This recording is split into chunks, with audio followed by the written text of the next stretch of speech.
In international commercial arbitration, the arbitration agreement can be included in the main contract between the parties or as a separate document. When the arbitration agreement is included as part of the main contract, the doctrine of separability presumes the agreement is separate and not affected by the underlying contract. The doctrine is an important part of the legal framework of international arbitration, and, as Gary Bourne notes, the effects of the doctrine play vital roles in ensuring the efficiency of the international arbitral process. The doctrine provides that an invalid or set-aside underlying contract does not result in an invalid or set-aside arbitration agreement. It also provides an invalid arbitration agreement does not result in an invalid underlying contract.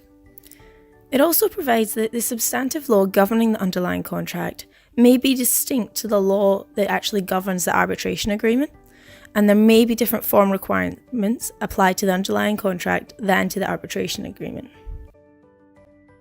For example, if there was a dispute arising from a sales of goods contract that contained an arbitration clause, and one party alleges breach of contract, due to the doctrine of separability, the termination of the sales of goods contract would not affect the validity of the arbitration agreement, and therefore the dispute would still be referred to arbitration. Likewise, if the dispute was regarding the invalidity of the arbitration clause within the agreement, then the sales of goods contract would not be considered invalid. The doctrine of separability is recognised by many sources in the legal framework of international arbitration. That includes legislation, international arbitration rules, and judicial decisions in multiple states. In international legislation, the doctrine is recognised by the European Convention on International Commercial Arbitration in Article 5, and then is recognised most clearly in Article 16, Paragraph 1 of the UNCITRAL Model Law. There are many institutional arbitration rules that recognise the doctrine, including but not limited to the International Chamber of Commerce, the London Court of International Arbitration, and the UNCITRAL arbitration rules. Arguably, the 1958 Convention on the Recognition and Enforcement of Foreign Arbitral Awards, or the New York Convention, also identifies the doctrine of separability, with Article 2, Paragraph 3, directing the courts to refer the parties to arbitration unless the arbitration can be found to be null and void. Some arguments find the New York Convention to be indifferent to the doctrine of separability. Here, check out Vandenberg's The New York Convention of 1958 and Svernlov and Carroll's What is an Atent. This argument isn't without dispute though, as some scholars find the New York Convention to be neutral or to have adopted the doctrine by implication. See here Schwebel's International Arbitration 3 Salient Problems.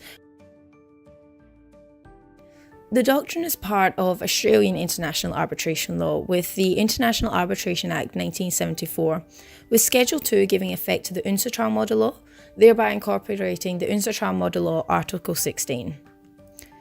The doctrine has also been considered in the Australian courts in Commandant Marine Corp and Pan-Australian Shipping, with the courts noting that the arbitrator has jurisdiction to make decisions on a substantive contract, and that the invalidity of the substantive contract does not entail the invalidity of the arbitration clause. The doctrine is recognised internationally and has many international sources. The doctrine is recognised in the United States through the Federal Arbitration Act of 1925, Sections 2, 3 and 4, and has been considered by the courts in Prima Paine and Conklin. In the UK, the doctrine has been established in the English Arbitration Act 1996, Section 7, and then in their courts in the case of Hayman and Darwin's. The doctrine of separability is a very important part of the legal framework of international arbitration. It ensures the ongoing effectiveness of international commercial arbitration. The doctrine rescues many arbitration agreements from failing only because they are contained in an invalid contract. So, if the arbitration agreement was to be considered part of the contract, it would affect the jurisdiction of the arbitration tribunal, resulting in the dispute being referred to the state courts, which is actually contrary to what the parties' agreement to arbitrate was in the first place. The doctrine of separability protects parties against those parties who may seek to invalidate the arbitration simply by disputing an invalid underlying contract. And then it ensures that the international arbitration can continue effectively without constant interruptions via disputes over jurisdiction.